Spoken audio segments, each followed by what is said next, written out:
What's up, guys? Welcome to Among the Fence, my YouTube channel where I do music reviews. My name is Aaron, and today we're going to be checking out the new EP and Dying Forever by the band Left to Suffer. The Georgia native deathcore band have released a follow-up EP to the banger that was titled On Death, which is one of my favorite EPs of 2021, which is saying quite a bit since Lorna Shore, Structures, Invent Animates, and like Moths to Flames all released phenomenal EPs in 2021.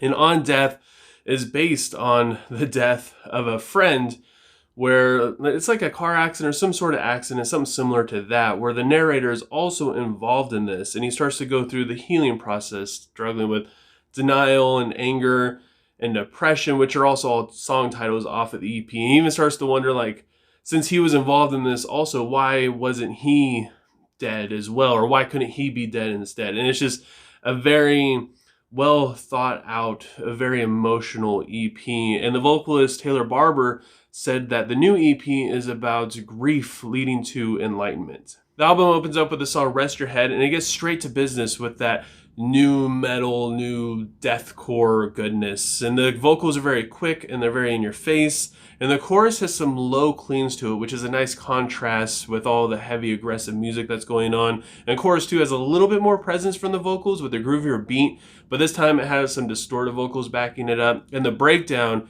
is super heavy, and it's got like this Korn-inspired melody, something you would hear off of like Falling Away From Me, which I enjoyed quite a bit. And then we have the song Wary, which is a very riff-driven song. There's basically no breakdown throughout this entire song. It's got some standout drum sections to it, especially in the verses, and the chorus is very powerful with an amazing groove to it. And in this song, like, the lead guitar kind of hangs back for a lot of the song. It basically just fills all the empty spaces in the background with some very unsettling chords that you don't really get a chance to hear until the outro, and you can hear just how weird this guitar sounds. Overwhelming Power is inspired by Lorna Shore's song To the Hellfire, and they decided to write something really heavy, and they go back to their deathcore roots. The verse is heavy as balls with a almost like groove metal vibe to it.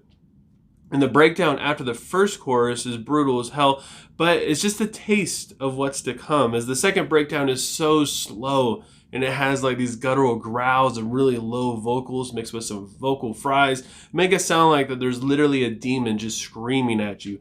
Then the third breakdown has like this quiet sweeping guitar, which makes it pretty creepy. It's not very unsettling, but it's just, I don't know, something just hanging out in the background like that, playing like this minor sweep. It's just, yeah, it's pretty creepy. And then we get to the fourth breakdown. That's right, there's 4 breakdowns in this song, which is in the outro. And it, again, just super slow, very heavy. This is a very good nod to Lorna Shore. And they wanted to write something heavy that's inspired by it and something that's kind of along the same lines. And this is definitely it. If Overwhelming Power shows off the band's deathcore roots, I would say that Fixated shows off the band's nu metal roots. This has kind of like this unique sample that they play over a huge riff, and it sounds like almost the entire band is lending vocals to the opening chorus. That also features Kamiyata. I'm not sure if that's how you pronounce his name. He does the vocal hook, and he sounds so freaking good. And the verses are very drum forward with this almost like rap vocal performance. And the vocals get pretty gnarly in the breakdown. I mean, they get so low, so guttural. It's almost touching like a Tom Barber and Ben Durer kind of vibe to it. It's just so, I don't know, like, for being such a new band, these guys are so talented in what they can do and how they go about doing it. Then we have the song Whisper, which is one of the weirdest songs on this album due to its kind of shreddy guitar nature. The riffs are also very fantastic, very dynamic, especially compared to the other songs on this EP. And the breakdown has some like scratches added into it, and it just keeps changing and changing, and there's just so much stuff going on. But at the same time, it's not like super overwhelming. It's not very unsettling. It's still very digestible. It's something you can listen to and you can be like, whoa, that's happening too. And that, like, every time you listen to it, you hear something new. The closing track, Fatal Attraction, starts off a little theatrical and it builds up in intensity. The vocals are fierce in the verses and it fits the kind of musical rhythm going on perfectly. The chorus is clean.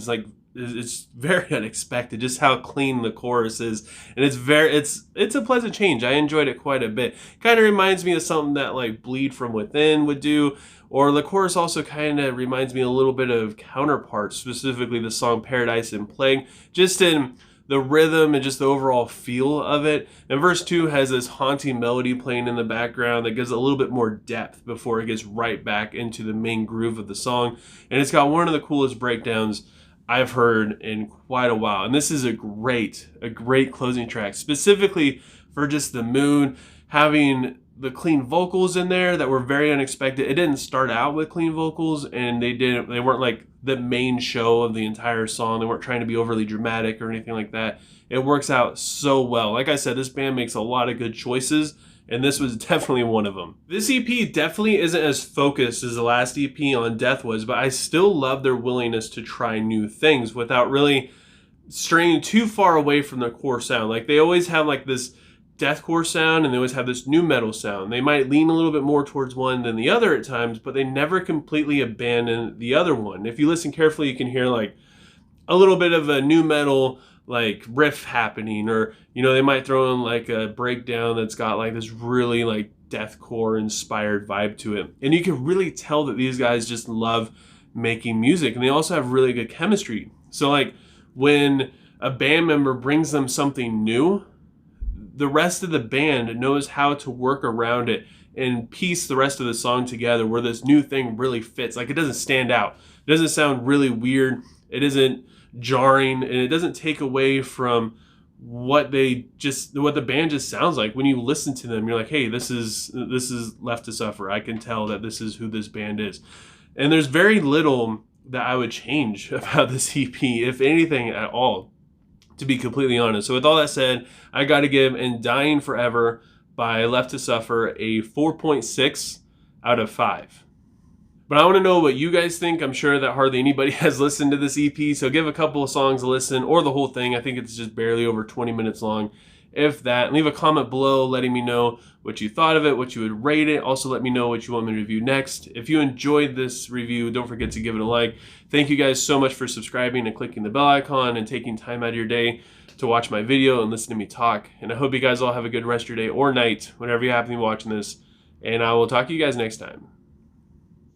I was trapped in ignorance, keep relying on